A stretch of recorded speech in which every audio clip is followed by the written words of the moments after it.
L'humanité était à ce point déchue et souillée par le péché que Dieu avait résolu de la détruire.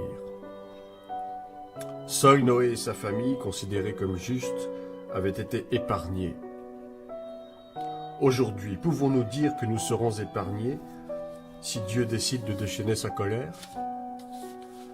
Échapperons-nous au châtiment qu'il est en train de faire subir aux nations païennes en utilisant le terrorisme, la guerre, les crimes, les famines et les catastrophes qu'on dit naturelles? Parce que nous nous déclarons chrétiens, nous croyons que Dieu nous épargnera forcément. C'est une grave erreur d'appréciation à la fois de la justice de Dieu et de notre marche chrétienne. Car oui, si Dieu nous aime en tant que ses enfants, la Bible nous dit aussi qu'il châtie celui qu'il aime. Hébreux chapitre 2. Car si la parole annoncée par des anges a eu son effet, et si toute transgression et toute désobéissance a reçu une juste rétribution, comment échapperons-nous en négligeant un si grand salut qui, annoncé d'abord par le Seigneur, nous a été confirmé par ceux qui l'ont entendu? Frères et sœurs, le monde est gouverné par Satan et ses anges déchus. Pour cela, il utilise divers procédés, les sociétés secrètes notamment, la franc-maçonnerie. Il utilise aussi la religion, afin de manipuler et de diriger les nations qui refusent obstinément de se soumettre à la loi de Dieu. Tout cela va aboutir, et cela a déjà commencé depuis plusieurs siècles, à l'établissement d'un gouvernement mondial unique, dirigé par l'homme du péché, celui que la Bible appelle l'Antéchrist, qui n'attend plus que son heure pour entrer sur la scène internationale. Le problème, c'est qu'une grande partie de l'Église de Jésus-Christ se laisse séduire par les sirènes de ce monde, le pouvoir, le sexe et l'argent.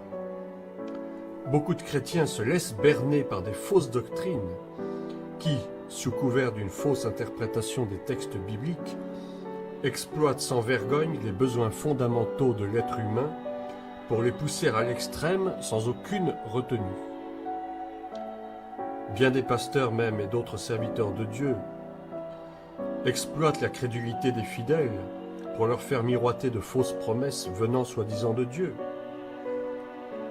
Hélas, la crédulité et la foi sont bien différentes.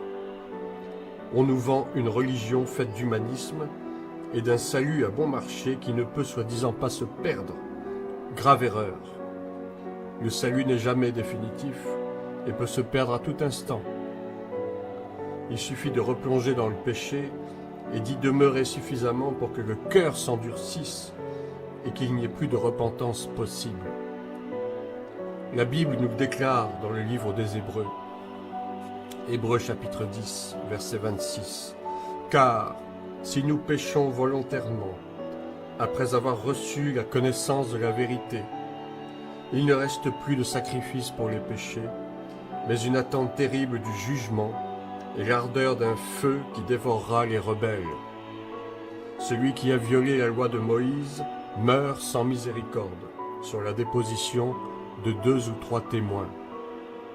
De quel pire châtiment pensez-vous que sera jugé digne celui qui aura foulé aux pieds le Fils de Dieu, qui aura tenu pour profane le sang de l'alliance par lequel il a été sanctifié et qui aura outragé l'Esprit de la grâce? Frères et sœurs dans le Seigneur, je suis comme l'un des vôtres, ni meilleur ni pire, et ce message, je le prends d'abord pour moi-même. Préparons-nous, car Yeshua, Jésus-Christ, le Sauveur, est à la porte pour venir enlever son épouse. Mais l'épouse n'est pas l'Église tout entière. L'épouse, c'est la petite partie de l'Église qui marche par la foi et qui obéit au Seigneur de toutes ses forces, sans jamais se complaire dans la compromission du péché. Le monde est en proie au tourment, et ce n'est que le commencement des douleurs. Le péché atteint son paroxysme et beaucoup de nos frères y succombent par faiblesse ou découragement. Nous assistons à la lutte entre Ismaël et Isaac, entre Ésaü et Jacob, entre Caïn et Abel. L'esprit d'Amalek, cet esprit anti-Dieu, qui est en réalité l'esprit d'Antéchrist, est en train de ravager nos sociétés occidentales et le monde tout entier. Il est aussi en train d'infiltrer l'Église. L'islamisation à laquelle nous assistons depuis quelques décennies est un moyen que Dieu utilise pour se venger des nations qui l'ont renié, qui se prostituent aux faux dieux, que sont l'humanisme, la tolérance, l'argent, les richesses, le pouvoir. Il nous faut lutter activement contre les séductions de ce monde en déroute qui cherche à détruire le peuple de Dieu, Israël et les chrétiens nés de nouveau. Je voudrais, pour finir cet exposé, ce message, parler de l'écuménisme, ce fléau qui consiste à vouloir unifier toutes les religions pour n'en faire qu'une seule.